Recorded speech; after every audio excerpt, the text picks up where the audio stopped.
Welcome to the podcast. My name is Kevin, aka Orlando Nerd 2016. As you see, is my YouTube channel. I'm gonna try to do a different intro each episode, but I will try, but I can't guarantee it. This is my weekly podcast where I talk about the comics that are coming out this Wednesday, January 16th, January 13th, 2021. We got a couple Marvel, we got a couple DC, some indies. It's a weird week. It's a weird start of the year with everything going on in the world. But yeah. How are you been? And what books did you read last week? I really want to know in the comments down below. New year, new setup. I like the setup better than being in my room. And let's see what this guy says for the week. Oh, there we go. Something quite. Oh, I hope that does not fall. There we go. I had this set up right. This is gonna be my setup. Like, my favorite comic of the week is Hellions #8, written by Zeb Wells, and I forget the art. It was a tough week between this, Venom, Future State Harley Quinn, and Swamp Thing. I had a lot of good books coming out last week, and this was probably by far my favorite book of the week. I enjoyed Venom a lot, but this one takes the cake because X-Men have been really good right now. Before I ramble on, I'll move on to the first book of the week, which is a Marvel book.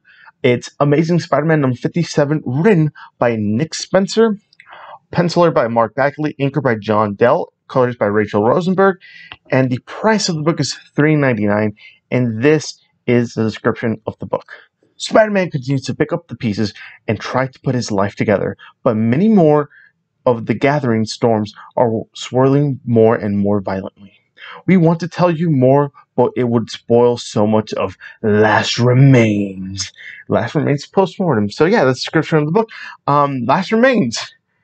God, this storyline's lasting more. It's already like 7 of the main issues, and that's not including the tie-ins, because this story arc started in issue 50.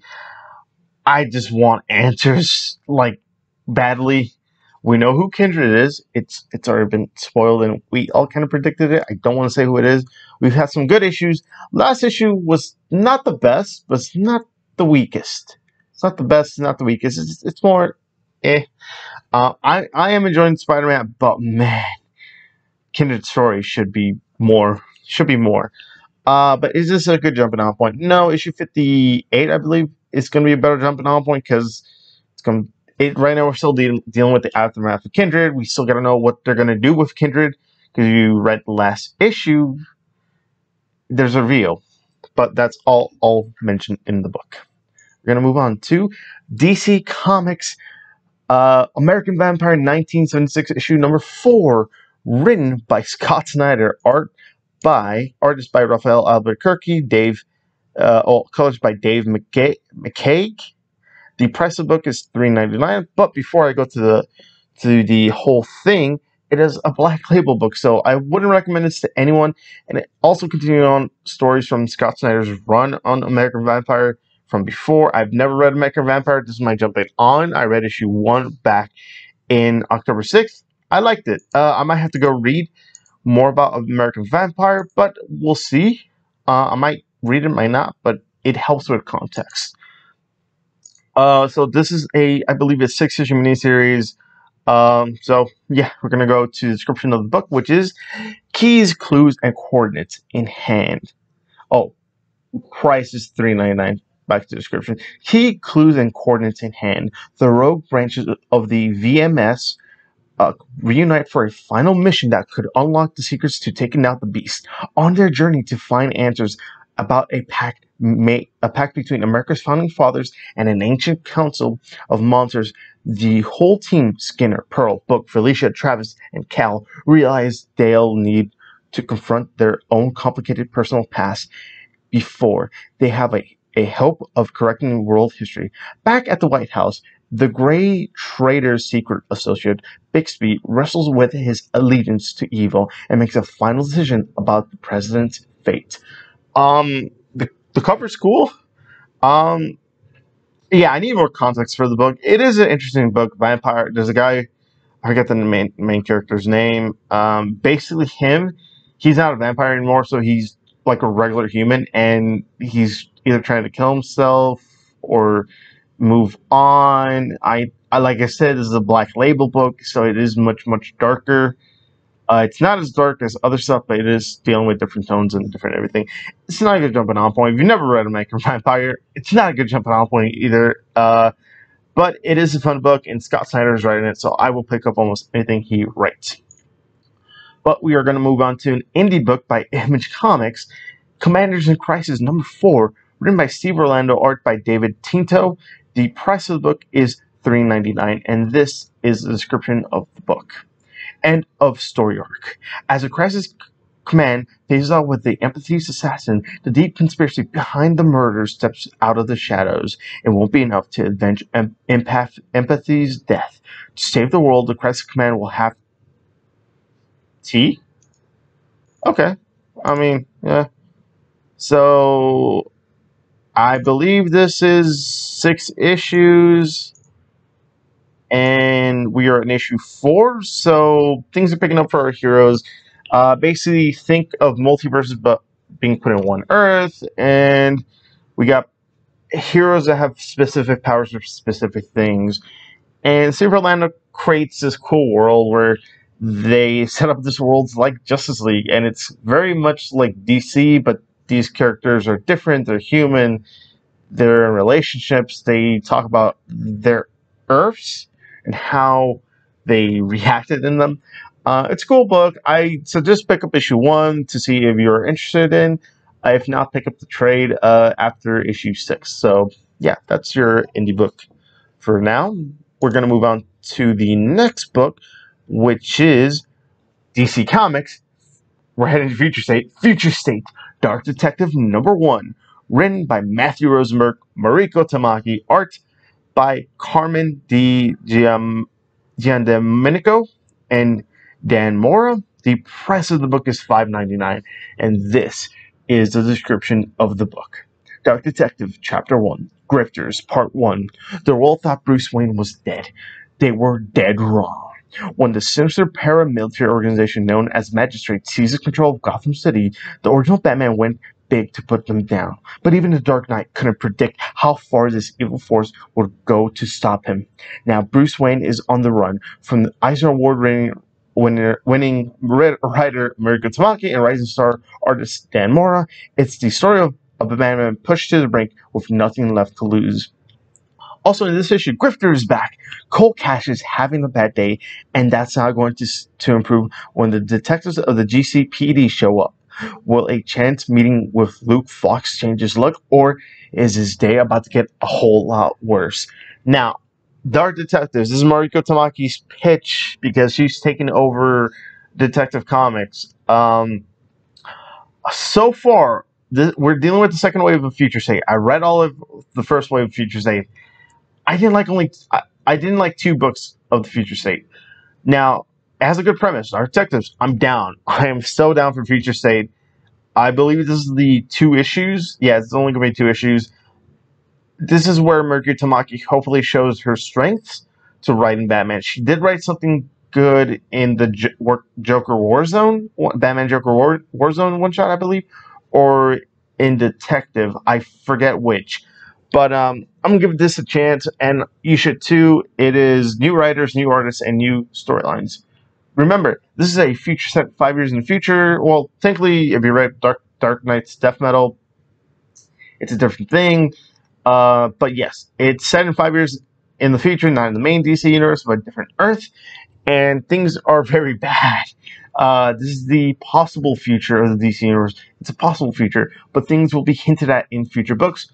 Like we got Infinite Frontier, Titans Academy, but those are books for later on when they come out. But it is a good jumping off point. It's a new book, new writer. You really just need to know Bruce Wayne is Batman, and he's no longer Batman. He's hiding. That's all you need to know. And also, what's DC's obsession with Grifter now? Like, why? But yeah, we're going to move on to another Future State book, which is Green Lantern #1, written by Geoffrey Thorne and Ryan Caddy, Ernie Altbacker, and art by Sammy Basri and Tom Rainey and Clayton Henry. The price of the book is $5.99, and this is a description of the book. The Last Lanterns, Part 1, The Book of Guy, slash the tasking of Sector 123. Assigned to a map and contact new life forms past 3,600 known sectors of space. Protected by the Green Lantern Corps, John Stewart and an elite team of lanterns are trapped behind enemy lines and fighting for their lives when the central power battery goes dark and leaves the entire corps defenseless.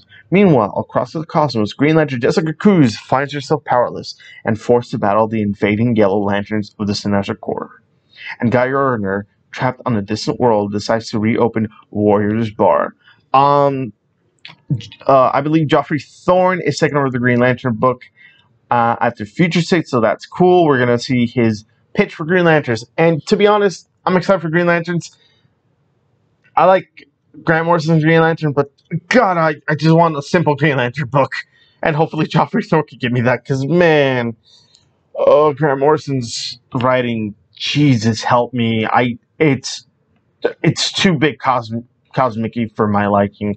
And maybe, Geoffrey Thorne can, bring it back to Space Cop, but, like, I still go back to Earth. I'm excited. I love Green Lanterns ever since Robert Venditti, and I've never stopped loving Green Lanterns ever since then, so it is a good jumping off point. So we got a bunch of Future State books, so I'm just not even going to mention it. All these are just Future State. DC's, again, is not coming out with any books for 2 months, besides, well, their main books are not coming out, so we're just going to get a Future State and the Black Label books. But we're going to move on to another Future State book, which is Justice League #1.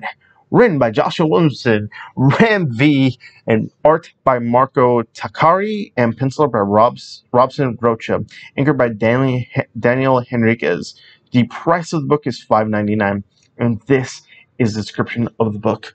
Justice League Part 1, Justice League Dark Part 1.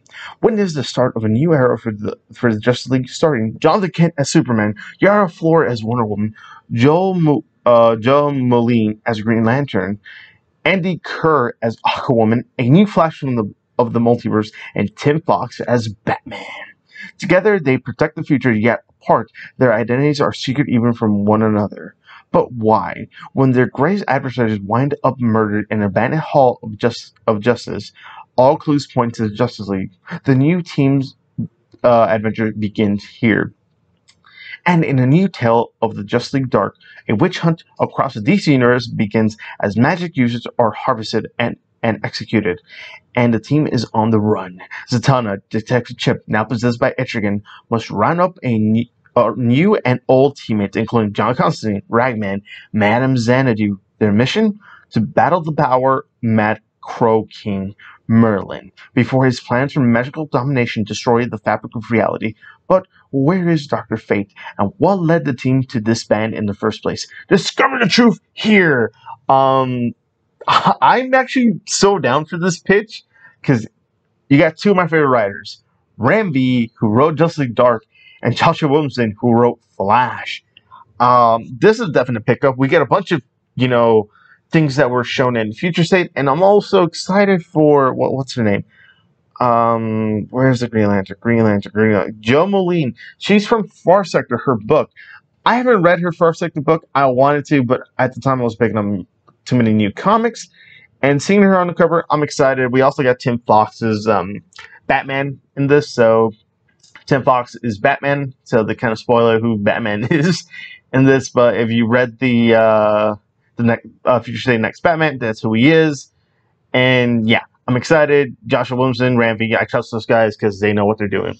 So yeah, definite pickup for me. We got our next book, which is Kara Zor-El, Superwoman #1, written by Margaret Bennett and artist by Margaret Sauvage.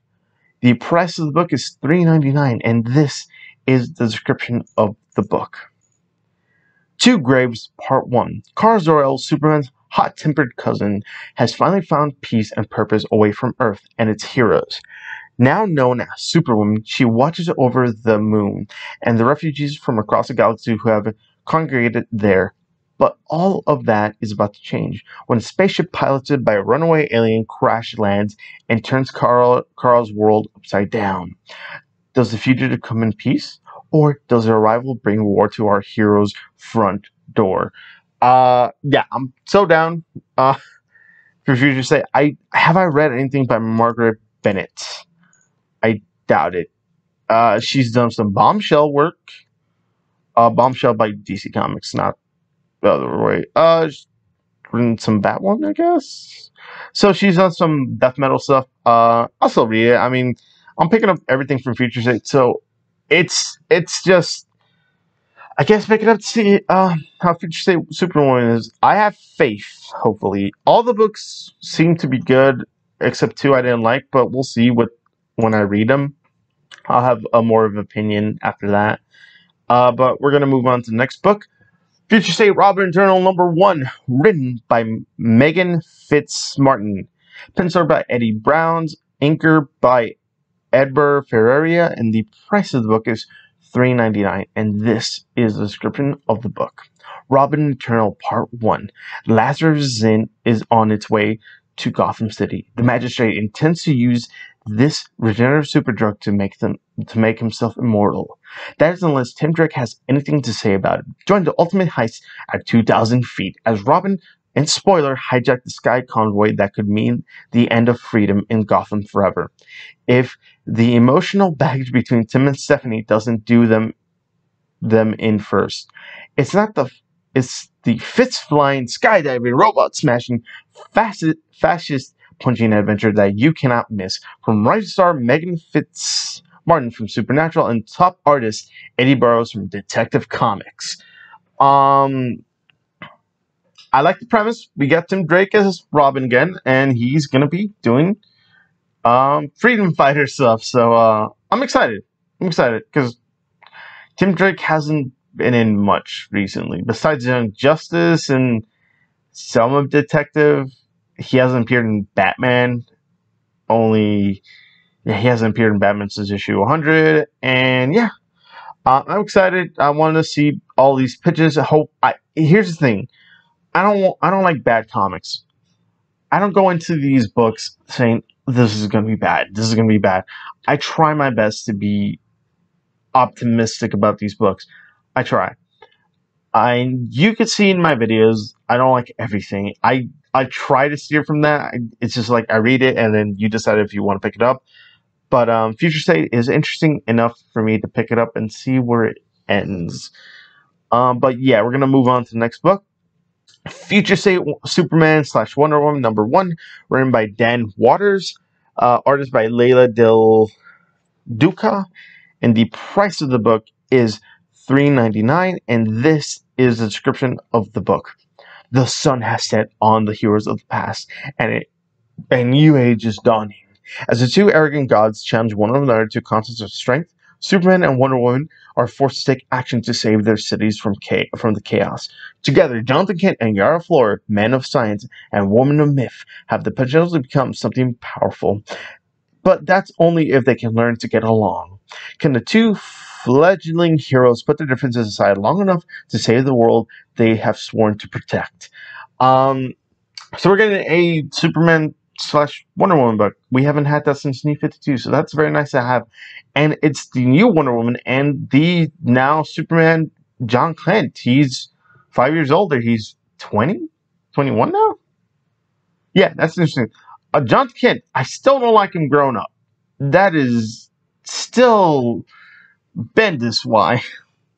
I don't like John Kent grown up because now I can think about Damian like, why? Like, how did you grow up and not me? And I was created first before you, so yeah. I'm so excited for the book, and yeah, I'd say pick it up. It's a good book for the most part. We're gonna move on to the next book, Future State Teen Titans #1, written by Tim Sheridan, art by Rafa Sandoval, inker by Jordi Tarragona. The colors is Alejandro Sanchez, and the price of the book is $3.99. And this is the description of the book. Ruins. When the original New Teen Titans formed a school to mentor and train young heroes, they wanted to save the world. Years later, Titans Tower is a monument to a graveyard of pupils lost in a terrible battle. Returning to the site of their grave's failure, Nightwing, Starfire, Beast Boy, and Cyborg join Raven to plot a course to face off against the evil that destroyed their team and school. Your loyalties are questioned, and motives are suspect as their former Teen Titans must turn to the mysterious Red X, a former student, for help. Don't miss the first comic appearance of this Red X, previously seen only in the hit animated TV series Teen Titans. So they're bringing Red X into main continuity. Well, he is going to be in the Titans Academy book later on. So he's going to have an appearance here in Future State and Teen Titans Academy, or is it Titans Academy? I don't know. Red X. Everyone thought he was Jason Todd in the TV show, even though Jason Todd was not alive at that point. So it is pre-Red Hood that is red. I'm excited because I love Red X, even though we got like 2 or 3 episodes of Red X in Teen Titans. So to see him appear in this, I'm totally excited. I cannot wait. It is a pickup for me. And that is the last of the Future State books. We got 1, 2, 3, 4, 5, 6, 7 Future State books. That is a lot of DC books. Which ones are you interested in? Let me know in the comments down below. Next, we just got Marvel and Indie. We got the next book by Image Comics, Homesick Pilots #2, written by Dan Waters, artist by Casper Wijngaard. The price of the book is $3.99, and this is the description of the book. The old James house has lost its ghost. With her new powers, it's up to Amy to bring them back, whether they want to come home or not. Even when they're really big ghosts wrapped in metal, with lots of sharp edges and things. Homesick Pilot. It is literally my favorite indie book that I didn't pick up. Didn't intend to pick it up. But I saw it on Twitter, and the writer tweeted it out, or the artist. I forget which one.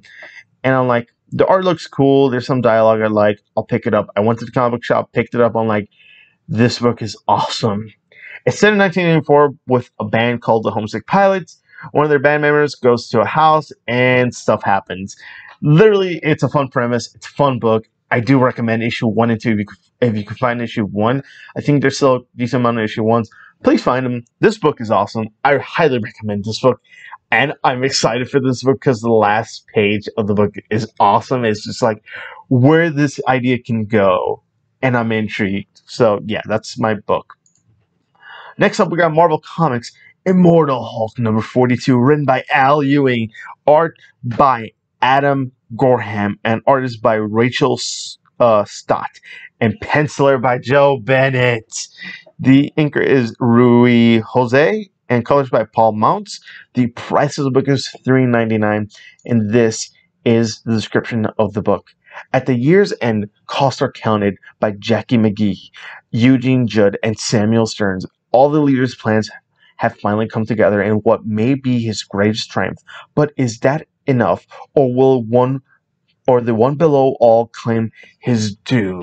Immortal Hulk. What a ride! What an awesome 41 issues ride, because I haven't read issue 42, of course. Immortal Hulk, the book that I've hyped up since issue 1. Literally, I'm excited for Immortal Hulk. I love Immortal Hulk. The deep dives Al Ewing has introduced. If you never read Hulk before, Immortal Hulk was a perfect jumping on point. Here's the thing. This is ending at issue 50. There's no jumping on points. Read the trade, because trust me, you don't want to miss a ride. The book is awesome. I highly recommend. This and Daredevil are like my 2 always recommends, no matter what.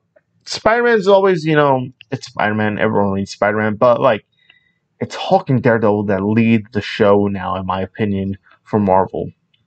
These are quality books I've heavily enjoyed, and I will keep it reading them till the end of the run.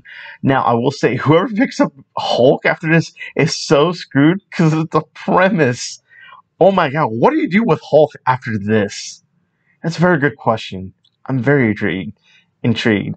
But before the next book, if you want to follow me on Instagram or Twitter, my links are down below. Also, the links to the website I use, and the Midtown Comics, and your comic shop locator as well is in there. My friend who made music is down below. You can click all those links, or if you want to find me on Twitter or Instagram, it's all at arandomnerd2016.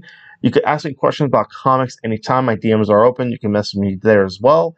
And that's my little spiel about me. But we're going to move on. Yes. A Marvel comic. King in Black Gwenom versus Carnage #1, written by Shannon McGuire, art by Flaviano Armentaro, and colors by Carlos Lopez. And the price of the book is $3.99. And this is the description of the book. Gwen Stacy enters the fray against the King in Black, bonded to a synthetic symbiote from another reality. Ghostfire, aka Gwen Stacy over 65, is unique among the web slingers of the multiverse. But when Null descends on her adopted home, his gravity well of dark psychic energy will reap unforeseen consequences not only for Gwen, but her symbiote suit as well. It is a King in Black tie-in. I like Gwenom, aka Ghost Spider, aka Gwen, Spider Gwen. Since her series ended at issue 10, like this year because of the pandemic, she appeared in Spider-Man, of course, Amazing Spider-Man, and she's appearing in this. I love this because one, her symbiote is different. She wears it all the time. She doesn't take it off because it's a piece of her now. And I like that idea. And then she has to deal with Null, who is the god of symbiotes, by the way, is coming and just destroying everyone. We had Venom issue 30, what is it, 32 come out last week? Last week, of course. That was awesome. We got hints of Null there. Of course, King in Black and King in Black Valkyries as well.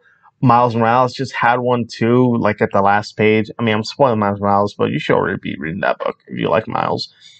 I'm excited. It's a new #1. It's only 3 issues, I believe, so I'm totally down for Gwenom versus Carnage. So that's going to be fun.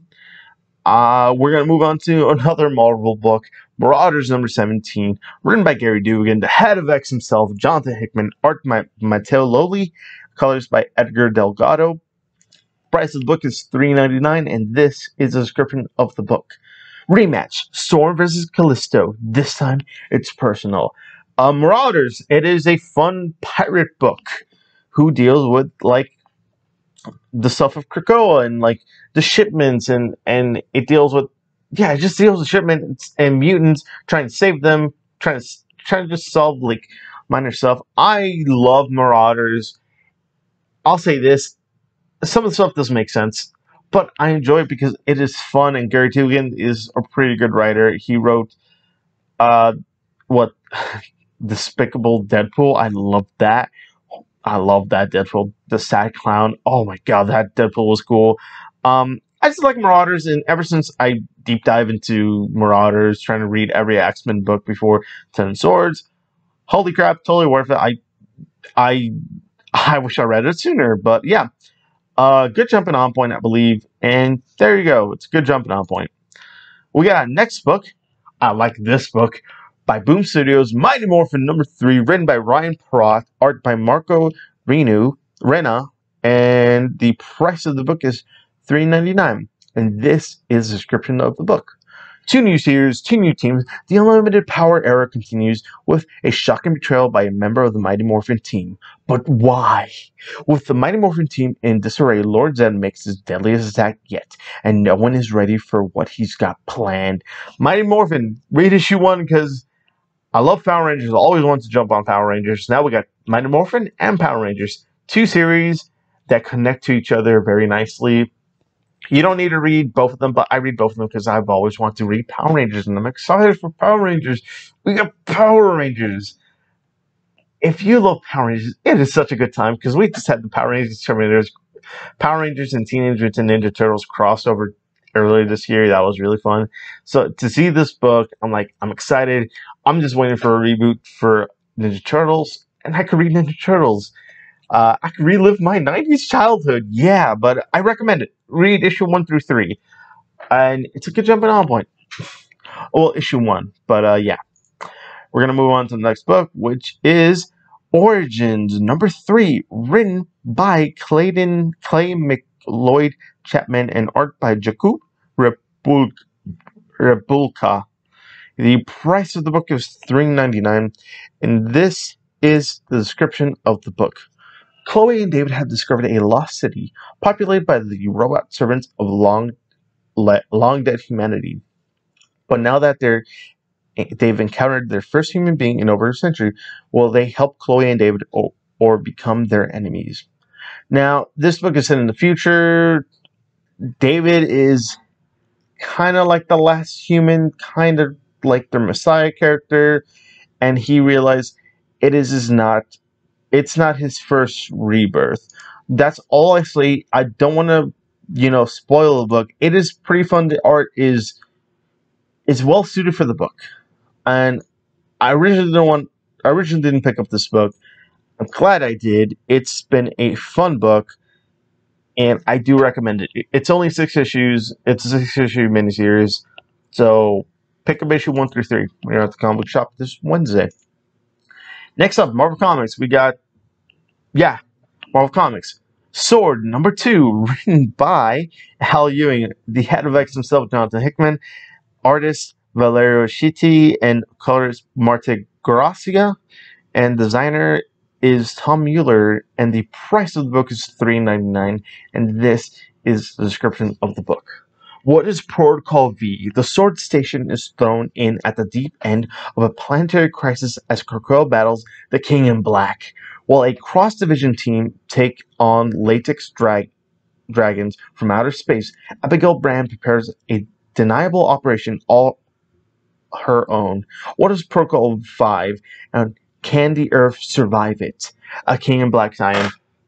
It is cool to see Al Ewing, connect everything to King in Black. We just had Guardians connect to King in Black right now too. So XMen is at such a good height right now. I've enjoyed issue 1 of Sword. Issue 2 is heading to King in Black. And if you're not reading King in Black, you don't need to read. It helps, but you can just read this and go like, oh yeah, we're gonna fight a symbiote god. I'm excited. It is literally the age of X-Men right now. Pick up issue 1 and 2 to know what's going on. And the last book of the week, and probably the most fun of the books, besides Power Rangers, is Seven Secrets by Boom Studios #6. Well, Seven Secrets #6. Seven Secrets #6, written by Tom Taylor, art by Danielle Di Niculo, and the price of the book is $3.99. This is the description of the book. To save the Order and everyone he loves, Casper must leave them all behind. But even his sacrifice will Ammon get his hands on the secrets once and for all. Yeah, the bad guy is connected to the Seven Secrets. Our hero, Casper, must make a decision, the ultimate decision of his life at the moment, and I cannot wait for this book. I picked up the first 2 issues of these books out of a whim, and I'm totally digging Seven Secrets. Now, that's all my picks of the book. Now, let me know in the description what you like, and also, please let me know what you're excited for. And as always, everyone, have a good day and peace.